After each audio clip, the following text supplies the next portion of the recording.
It's a cold winter night. Snow is falling hard, whispering against the windshield as Marcus drives down an empty Ohio road. His old pickup hums steady through the quiet. Heater low, radio softer. The world is still. Breath held. Then, through the curtain of snow, he sees it. A flash of blue, then red. Then nothing but silence again. Marcus slows. Heart tight. He knows that kind of quiet. The kind that comes before something you can't take back. He pulls to the shoulder and steps out into the cold. Marcus Hale wakes before his alarm and lets the house stay quiet. He likes it that way. He warms a skillet. He flips pancakes the way his mother taught him. Slow, patient, no show. His daughter Joy sleepwalks into the kitchen, hair in a scarf, math workbook tucked under her arm. Blueberries or plain? He asks. Both, she says, grinning. They eat by the window. The backyard fence leans. The bird feeder squeaks. Joy talks about a school play. Marcus listens more than he speaks. When she reaches for the syrup, he notices the bracelet she made him last Father's Day, looped now around her wrist. Paracord braided with a copper charm stamped with 4 words. We carry each other. He used to wear it every day. Now he sets it by the sink before work so it won't snag on pallet wrap or catch on a strap. He tells himself it's safer this way. He doesn't say safer for who. By noon, he's hauling medical supplies up I-71. By dusk, he's on the county route everyone avoids when it snows. It's faster. It's emptier. It's his kind of road. Cold light stutters beyond a curve. Marcus slows. The snow hushes the tires. He kills the radio. Instinct shifts the air. He's been in rooms where panic sucked the oxygen right out. He's learned to breathe anyway. The cruiser lies half on the shoulder, half in a ditch, nose buried in a drift. Steam hisses. A streetlight flickers and goes dead. Someone inside moves, then doesn't. Marcus pulls over. He grabs the work flashlight from the door pocket and a gray tote from behind the seat. The tote is old. It smells faintly of iodine and rubber.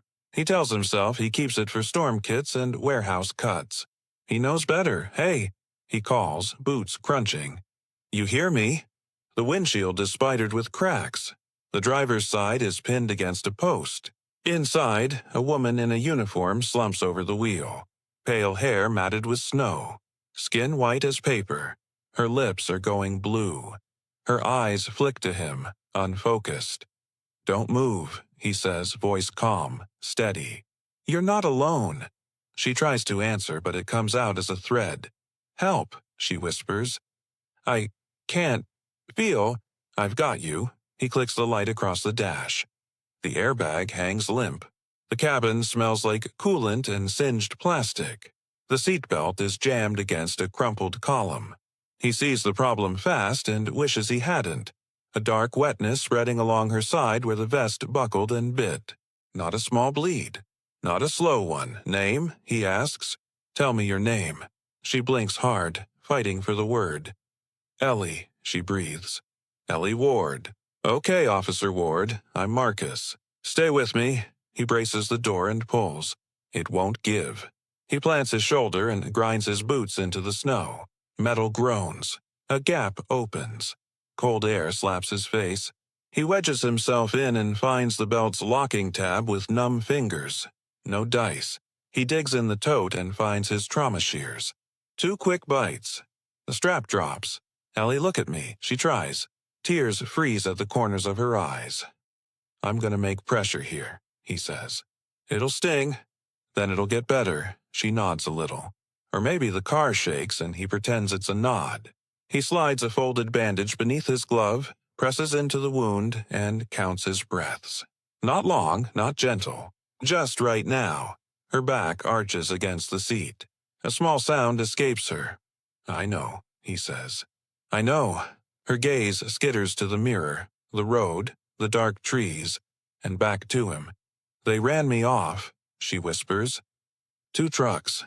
No plates. Don't talk, he says. Save your air. Her hand fumbles for his wrist and lands on the cuff of his coat. Are you a doctor? she asks, eyes searching, scared. No, he says. He doesn't add what comes next in his head. I patched people in places where no siren ever came. I jumped into nights worse than this. I learned under fire.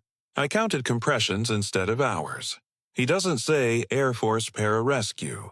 He doesn't say he left that life when loss hollowed him out. He doesn't say why the tote stayed in the truck like a secret he couldn't throw away. He just keeps pressure. Steam thickens. A warning light glows orange on the crushed console. The battery is not going to be kind forever. Snow falls steady, soft as ash. Stay with me, he says. Look right here. She squeezes her eyes shut, then forces them open. Tell me something about you, he says, voice low, giving her a rope to hold. My mom, she murmurs. She makes quilts. Bright ones. For the church. What color's your favorite? Green, she says, blinking slow. Like June. That's good, he says. Think green, a distant engine hums. Far, but not nothing. He turns, scans the bend, sees no headlights, only the faint red blink of a radio antenna half buried in snow. Dispatch, she mumbles, breath catching. The radio is half cracked. The mic dangles. He lifts it. The channel hisses, useless. All right, he says. We're not waiting. He slides his arm under her shoulders. The seat squeals. The doorframe bites his back. He shifts. Careful, careful, then less careful because time is mean, and the orange light just flickered again. On 3, he says. I'll get you out. Okay. 1. She gathers herself. 2. Her jaw sets. 3. He pulls. She moves. Pain finds her voice and breaks it. He moves again. And then she's free of the wheel, but not free of the car. He tucks the bandage, tightens a wrap, and lifts with the kind of strength that doesn't look like much but never fails. Hold on to me, he says. She rests her cheek against his coat. You're warm, she whispers. You're going to stay that way. He fights the drift to the shoulder. Snow slaps his shins. He clears the ditch and sets her gently on the flattest patch he can find. The wind cuts deeper out here. He shrugs off his coat and covers her chest and arms. He's shivering before he finishes the motion. Don't, she begins. I've got layers, he lies. He props her feet on the tote. He keeps his hand on the pressure dressing. He counts the space between her breaths, hears them lengthen, then shorten. He looks down the dark ribbon of road and sees no one. Sirens, she whispers, eyes floating. Soon. He believes it because he must. A smell like hot plastic and trouble crawls out of the cruiser. The orange light flares and dies. The steam turns to smoke for a breath, then back to steam. Marcus watches all of it, cataloging, choosing, refusing to blink. He learned a long time ago that you can't look away and make it better. Ellie, he says, calm as a winter lake. You're not going anywhere tonight, she nods. Barely. Promise? She asks, small as a child. I promise. Somewhere in the distance, a dog barks once and stops. Snow ticks against the flashlight lens. The forest leans close, listening. Marcus takes another breath, steady as a metronome. Then he takes another. The world had gone quiet again. No engines, no voices. Just wind and the ticking of a dying patrol car. Marcus knelt beside her, breath clouding in the cold. He checked the bandage. Good enough for now, but not for long. He needed help. He needed lights, sirens, warmth. He looked down the road. Nothing. He knew what that meant. The signal was dead out here. The county's dead zone, where radios crackled and cell phones turned to paperweights. He'd run deliveries through this stretch 100 times. He'd even warned dispatch about it once. You lose 5 bars and 3 prayers between mile marker 12 and 14. Nobody fixed it. Nobody ever did. Ellie's eyes flickered open. Still with me, he said softly. Barely, she whispered. He gave her a thin smile. Barely counts, her lips trembled. You You could have just driven on." "I tried that once," he said quietly. "Didn't like who I became after." Her gaze softened. She didn't ask what he meant, and he didn't tell her. He reached into the tote again, grabbed the hand warmer pack, snapped it, and tucked it under her palms. She sighed. He tried to act like the warmth didn't drain out of him the same second. "Why were you out here alone?" he asked. "Lead on a shipment," she breathed. "Stolen meds, painkillers, thought it was small time." Her voice caught. "Cartel," she whispered. "They ran me off the road," Marcus stilled. That word hit like a hammer in the dark. He had his own ghosts wrapped around that name. Different faces, same greed, same violence. He'd seen them overseas, and he'd seen what they did to his wife when she stopped the wrong van at the wrong time. "Okay," he said finally, steady. "Then they won't get the satisfaction." He stood, scanning the tree line. Nothing but pines and snow and darkness. The wind bit harder. Ellie stirred. "You're shaking." "Just thinking," he said. She managed a weak chuckle. "Looks like you're freezing to death." He smiled. "That too." Headlights cut through the trees then. Two small beams bouncing down the hill. Relief rushed through him before caution caught up. The lights were moving too fast. "Hold on," he said, crouching lower. "What?" "Quiet." The beams grew brighter, cutting through the swirling snow. The vehicle slowed near the wreck, tires crunching on ice. A pickup, dark color, no markings. Marcus's pulse climbed. He slipped the flashlight off, dimmed it with his glove, and stepped in front of Ellie. "If they stop, don't move. Don't make a sound." The truck rolled closer. Its engine rumbled deep, steady, confident. The driver's silhouette, broad shoulders, hat pulled low. Another figure in the passenger seat. The truck slowed near the twisted cruiser, paused, then idled forward again. Marcus held his breath. The driver leaned out a little, eyes flicking toward the wreck. The cab light came on for half a second. Marcus saw a tattoo snaking down the man's neck. 3 black arrows. Not rescuers, not friends. The truck sped off, throwing up snow behind it. Marcus exhaled, long and slow. Ellie opened her eyes. "They saw the car." "Yeah," he said, "and left it for dead." He crouched beside her again, mind spinning. If they came back, they'd find tracks. His, hers, everything. He needed to move her. He didn't know how far, but he knew staying wasn't an option. He slung the tote over his shoulder, braced his legs, and gathered her again. "Marcus," she whispered, weak but firm. "You can't carry me far." "Not far," he said. "Just far enough," she smiled faintly. "That's what heroes say before they do something stupid." "Good thing I'm retired," he said, and lifted her. Each step bit into his thighs. The snow dragged at his boots. The cold climbed into his lungs like smoke. Halfway up the hill, Ellie groaned. "I know," he said. "Just a little more." "Hurts." "That means you're alive." He pushed harder.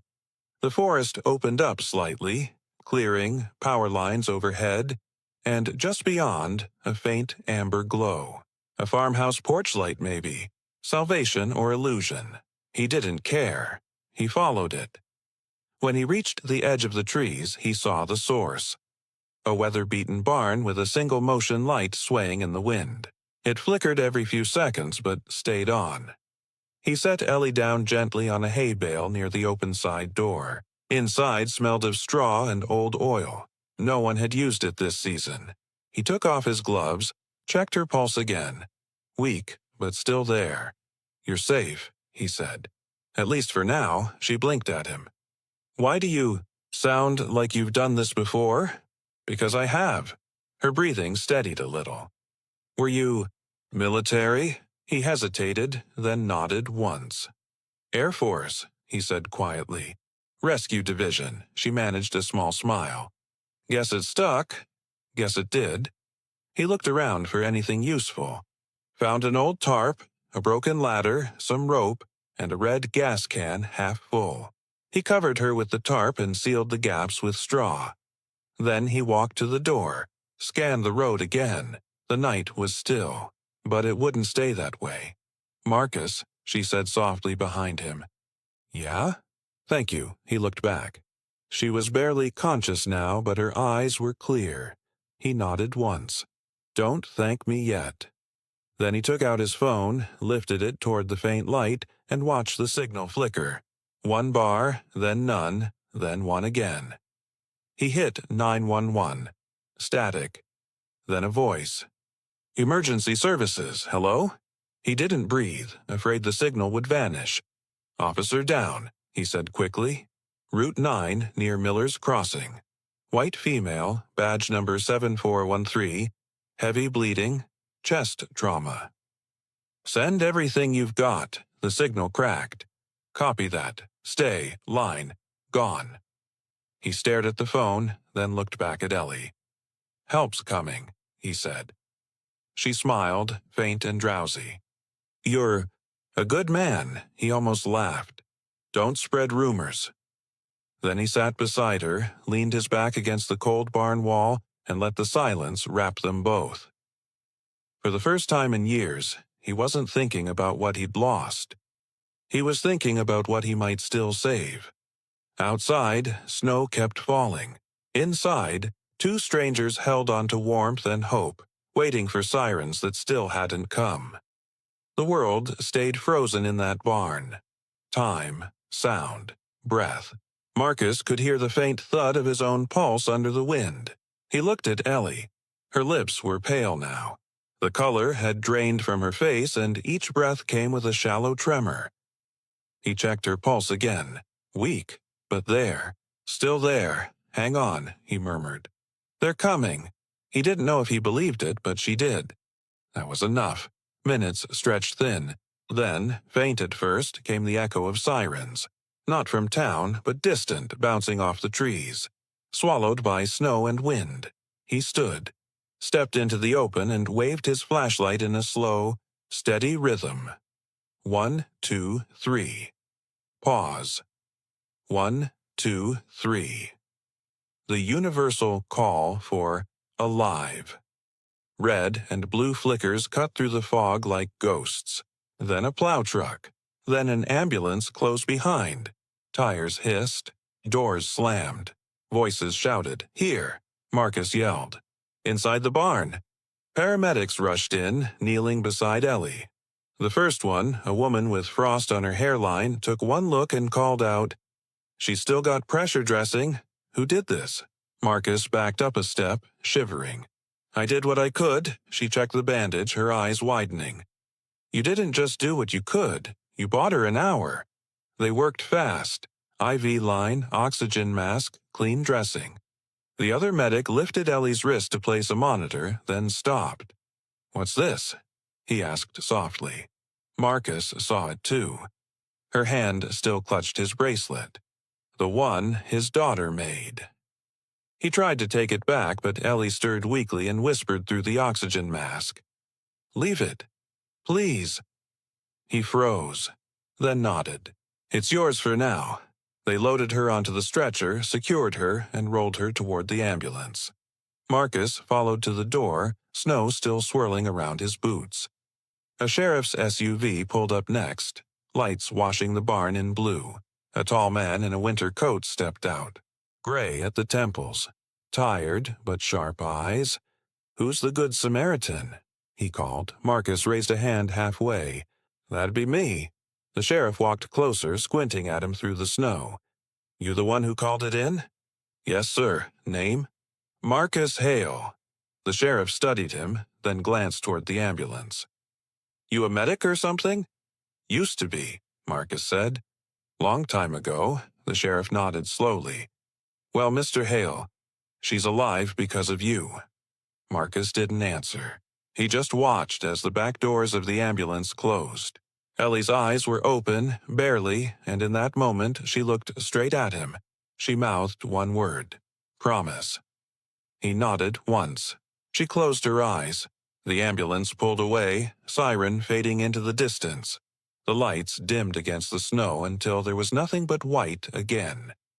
The sheriff cleared his throat. "You got someone you can call to pick you up?" "I've got a truck down the hill," Marcus said. "Need a ride?" "No, thank you." The sheriff hesitated.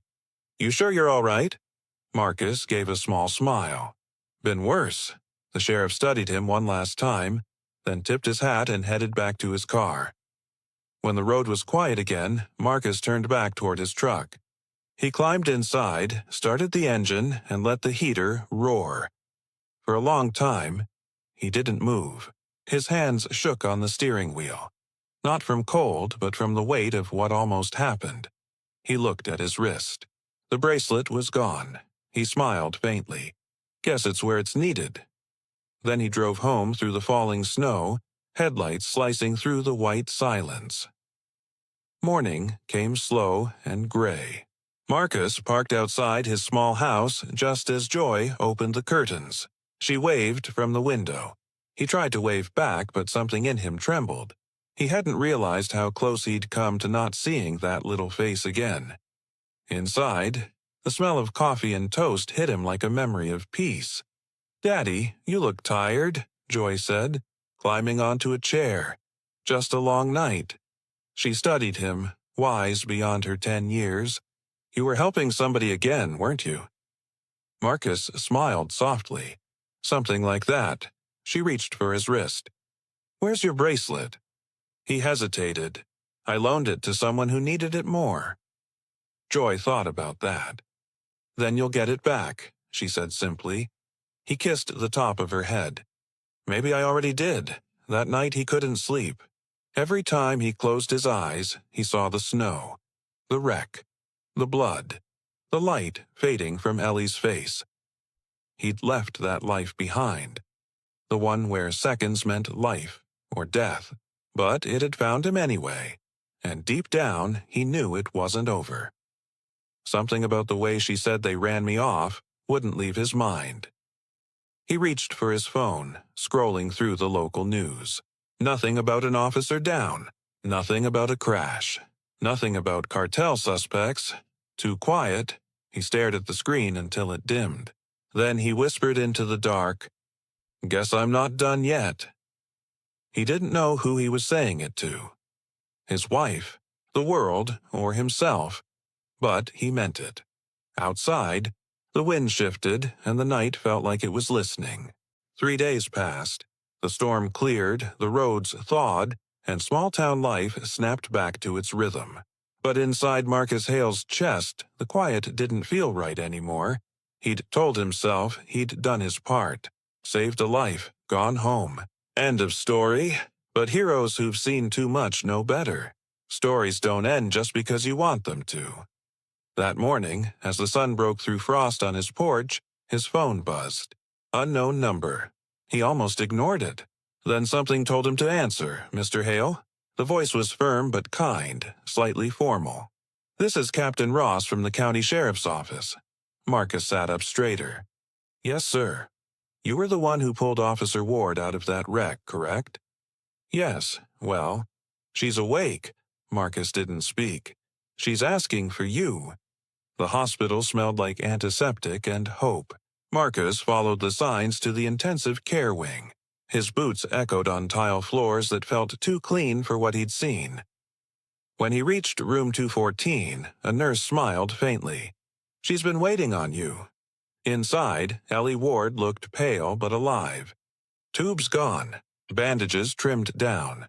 Her blonde hair was brushed back neatly, and her smile, tired but real, hit him harder than he expected. "You clean up nice," Marcus said softly. "Guess I had a good teacher," she said. Her voice a little rasp, but stronger than before. He chuckled, stepping closer. "How you feeling?" "Like I got run over by a snowplow." "Technically," he said, "that's not far from the truth." She laughed, a soft, grateful sound. Then her eyes grew serious. "They told me you carried me half a mile through a storm." He looked away. "Had to. You were leaking more red than I like." "You saved my life, Marcus." He shook his head. "Just patched a hole. You did the hard part, staying alive." For a moment, silence filled the room. Then she lifted her wrist. The bracelet glinted under the hospital light. "You want this back?" she asked gently. Marcus smiled. "Keep it. It looks better on you." Her eyes softened. "You really believe that we carry each other thing, don't you?" He exhaled, slow. "I didn't for a long time. Then, that night made me remember." Captain Ross entered just then, a solid man with salt and pepper hair and a notepad under his arm. "Glad to see you both breathing," he said, pulling up a chair. "Officer Ward, we can talk details later. Right now, I need Mr. Hale's statement." Marcus nodded. "I already gave one. This one's follow-up." Ross's eyes met his, steady. "You said there were 2 trucks. No plates." "Right. Did you see the driver?" "Only shadows." Ross tapped his pen. "Those trucks were spotted again last night. Same stretch of road. Only this time, no officer to stop them." Ellie's pulse monitor beeped faster. "Sir, that's the same group. The ones who—" Ross held up a hand. "We think so. But we're short-staffed, and I can't send rookies against people who clearly know what they're doing." He turned back to Marcus. "You've got the training. You've seen worse. I could use your eyes." Marcus leaned back, jaw tightening. "I told you before, I'm out." "I'm not asking you to fight," Ross said. "Just consult. Help us figure their play. You know tactics. You know terrain. I need that." Ellie looked at him, quiet but pleading. "They won't stop, Marcus. You know that." He stared out the window, snow melting into slush along the sidewalk. A boy outside threw a snowball at a stop sign and missed. The sound, hollow metal and laughter, brought back a flood of memories. He thought about his wife, about the siren that never made it in time, and about the vow he'd made in the sand years before. Never again. When he turned back, his eyes were clear. "I'll help," he said. "But on one condition." Ross raised an eyebrow. "Name it. No one goes in blind. I train your people first. Field medicine, survival, combat thinking. You follow my lead when I say pull back." Ross nodded. "Done." Ellie smiled faintly. "Guess you're back in the fight." He shook his head. "Just helping people get home safe." That evening, Marcus stood in a training room at the sheriff's station. Rows of young deputies, men and women, all watching him like he was carved from stone. He set a medical dummy on the table, laid out gauze, wraps, a tourniquet. "The first 60 seconds decide who makes it home," he said.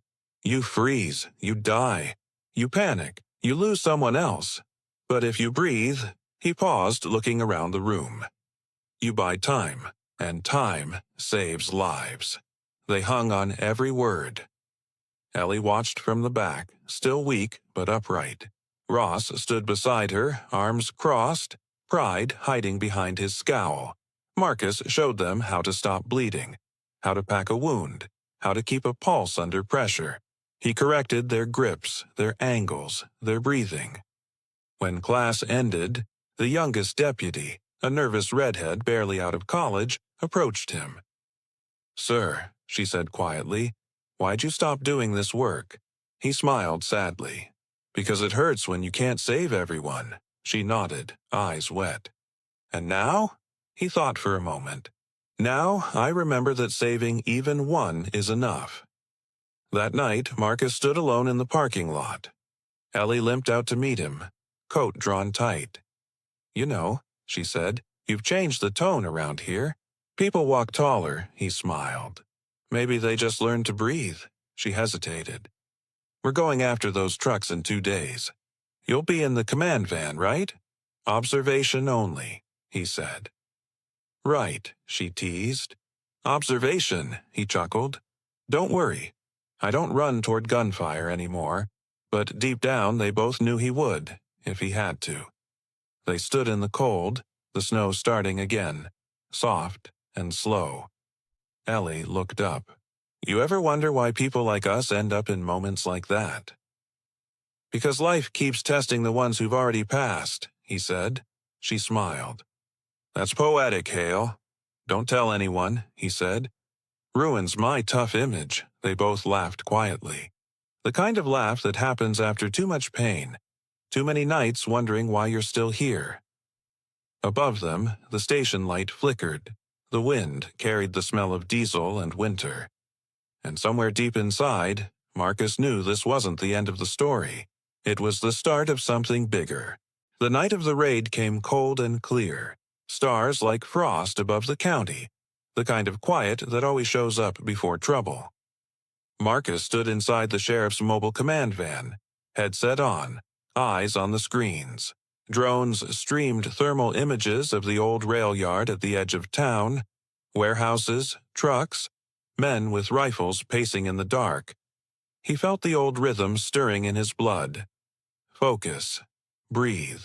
See everything. Miss nothing. Captain Ross's voice crackled through the radio. All teams, check comms.